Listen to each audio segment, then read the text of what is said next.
స్క్రిప్ట్తో వస్తే ప్రింట్తో వెళ్ళాలి అని రామోజీ గారు ఏదైతే ఆలోచనతో ఈ రామోజీ ఫిలిం సిటీని వారు ప్రారంభించినరో ఈరోజు ఆ కళ నిజమైంది.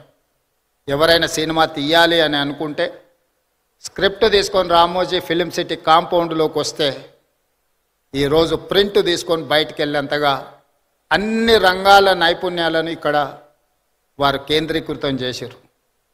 ఈ 2000 ఎకరాలు ఒక కళాఖండం, ఒక అద్భుతం. దీనికి చాలామంది సమస్యలు సృష్టించాలని ప్రయత్నం చేసిన వాటన్నిటినీ రామోజీరావు గారు నిలబడి తట్టుకొని ఈ తెలంగాణ రాష్ట్రానికి ఒక గర్వకారణంగా రామోజీ ఫిలిం సిటీని తీర్చిదిద్దడం జరిగింది.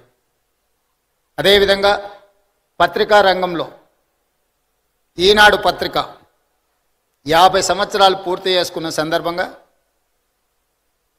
రామోజీరావు గారు నిద్ర లేవ్వంగానే ఈనాడు పేపర్ చదివే అలవాటును, నిద్రపోయే ముందు ఈటీవీ వార్తలను చూసే నిద్రపోయే అలవాటును తెలుగు ప్రజలకి ఒక అలవాటుగా మార్చిండు. ఈనాడు ముఖ్యంగా రాజకీయ నాయకులకు ఈ అలవాటు వ్యసనంగా మారింది. ఉదయం నాకు ఎన్ని పత్రికలు వచ్చినా ఖచ్చితంగా హెడ్లైన్స్ అయినా ఈనాడు పేపర్ నేను తిరిగేస్తా. ఎందుకంటే నిఖార్సైన సమాచారం, మిగతా దాంట్లో కొంచెం మసాలాలు, కలర్స్ అవి ఇవి యాడ్ అవుతుంటాయి. ఇది యాక్చువల్ వార్తని ఈ 2-3 పత్రికలు చదివిన తర్వాత వాస్తవం ఏముందో తెలుసుకుందాము అని ఈనాడు తెలంగాణ రాష్ట్ర ముఖ్యమంత్రిగా 5-10 నిమిషాలైనా ఈనాడు పేపర్ నేను తిరిగేస్తాను. అదేవిధంగా సాయంత్రం ఇంటికి పోతే 9 గంటలకు ఈటీవీ వార్తల్ని తప్పకుండా చూస్తే ఎక్కడున్నాయి, ఈ ఊర్లోనే కాదు, ఈ నగరంలోనే కాదు, ఈ రాష్ట్రం పక్క దేశాలకు వెళ్ళిన సంపూర్ణమైన వార్తల్ని ఈటీవీలో ప్రసారం అవుతాయి. వాళ్ళ ఆలోచనలను కాకుండా జరిగిన వాస్తవాలను ప్రజలకు అందించాలన్న వారి స్ఫూర్తి ఈరోజు ఈనాడులో కానీ ఈటీవీలో కానీ కనిపిస్తుంది. అదేవిధంగా రామోజీరావు గారి గురించి ఆలోచన చేసినప్పుడు ఆశ్చర్యకరమైన అంశాలు కనిపిస్తాయి. పచ్చళ్ళు తినిపించిన రామోజీరావు గారి గొప్పతనం ఉంటుంది, పత్రిక చదివిన రామోజీరావు గారి గొప్పతనం కనిపిస్తుంది. ప్రసార సాధనాలు మార్గదర్శి చిట్ ఫండ్కి, రామోజీ ఫిలిం సిటీకి, ప్రియా పచ్చళ్ళకి, ఈనాడు పేపర్కి దేనికి పొంతనలేదు. ఇలా వివిధ రంగాలలో ఒక వ్యక్తి రాణించడం చాలా కష్టం. ఒక వ్యక్తికి ఒక విషయంలో టాలెంట్ ఉందంటే మనం అర్థం చేసుకోవచ్చు. అతను నిరంతరం అందులో కృషి చేయడం, అందులోనే ప్రయత్నం చేయడం అనేది ఆ వ్యక్తికి అందిన ఒక విద్య అనుకోవచ్చు.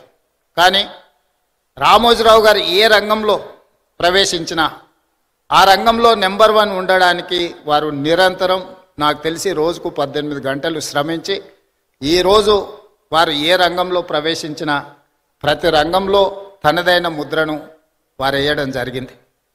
అందుకే ఈనాడు రామోజీ సంస్థ ఈ రామోజీ ఎక్సలెన్స్ అవార్డు కార్యక్రమాన్ని పెట్టడం ద్వారా ఈరోజు అవార్డు గ్రహీతలను గుర్తించడమే కాకుండా భవిష్యత్తులో ఇంతకుముందు చంద్రబాబు నాయుడు గారు ఏదైతే చెప్పినరో ఈ అవార్డు అనేది ఒక గొప్ప గౌరవంగా భవిష్యత్తులో ఇది రాణిస్తుంది అని నేను కూడా వారితో ఏకీభవిస్తున్నా. రామోజీ ఎక్సలెన్స్ అవార్డు అనేది ఆషామాషిగానో లేకపోతే రవీంద్ర భారతిలో చప్పట్లు దుప్పట్లతోని ఏర్పాటు చేసే ఆర్టిఫిషియల్ అవార్డు కాదు అని నేను సంపూర్ణంగా విశ్వసిస్తున్నా. ఈరోజు అవార్డు గ్రహీతలకు ఖచ్చితంగా వారి శ్రమకు, వారి నైపుణ్యానికి ఒక గుర్తింపు, రామోజీ గారి ఆలోచనలని భవిష్యత్ తరాలకు అందించడానికి మీరు, మేము, మన అందరము చేయగలిగిన ప్రయత్నం అంత చేయాలి. ఒక్క అనుభవాన్ని రామోజీరావు గారితో మొట్టమొదటి నేను కలిసిన అనుభవాన్ని మీతో పంచుకొని నా ఉపన్యాసాన్ని ముగిస్తాను. 2009 సంవత్సరంలో శాసనసభ ఎన్నికలు జరిగినాయి. ఎన్నికల తర్వాత ఓట్ల లెక్కింపుకు 1 నెల రోజులు సమయం ఉండే. మేము అప్పుడు అన్ని లెక్కలు వేసుకున్నాం, తప్పకుండా ప్రభుత్వం వచ్చేటట్టే ఉందని. మరి ప్రభుత్వం వస్తే మంత్రులు కావాలనే కోరిక కూడా ఉంటుంది కదా.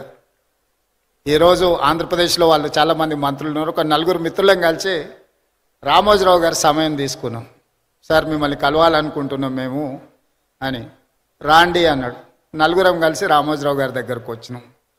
మా నడక, మా చూపులను బట్టి ఆయనకు అర్థమైంది వీళ్ళేదో మంత్రి పదవులకు పైరవి కోసమే వచ్చినట్టున్నారని.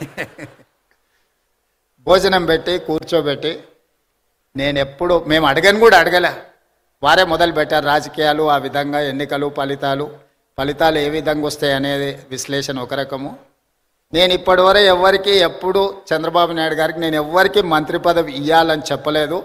నా దగ్గరికి ఎవరు వచ్చినా మంత్రుల కంటే కూడా ఎమ్మెల్యేలకు బాగా రాణిస్తారని నేను సూచన చేస్తూ ఉంటాను.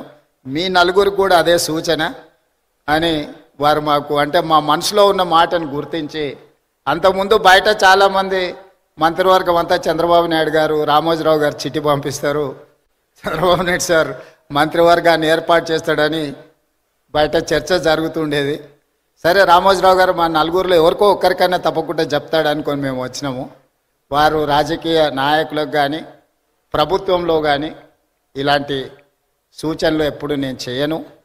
మీరు కష్టపడి పనిచేయండి, మీరు మంచి చేస్తే తప్పకుండా నా పత్రికలో స్థానం ఉంటుంది, మీరు చెడు చేస్తే మాత్రం మొదటి పేజీలో స్థానం ఉంటుంది, మీరు ఏది కావాలనో కోరుకోండి అని చెప్పి మంచి భోజనం పెట్టి, రామోజీరావు గారు మంచి హోస్ట్, నేను ముఖ్యమంత్రి అయిన తర్వాత కూడా వస్తే చాలాసేపు భోజనం పెట్టి చాలా విషయాలు మాట్లాడినారు. ముఖ్యమంత్రిగా వచ్చినప్పుడైనా ఏదైనా పనుల విషయంలో ప్రస్తావిస్తారేమో నేను అనుకున్నా, వారు ఏం మాట్లాడలేదు.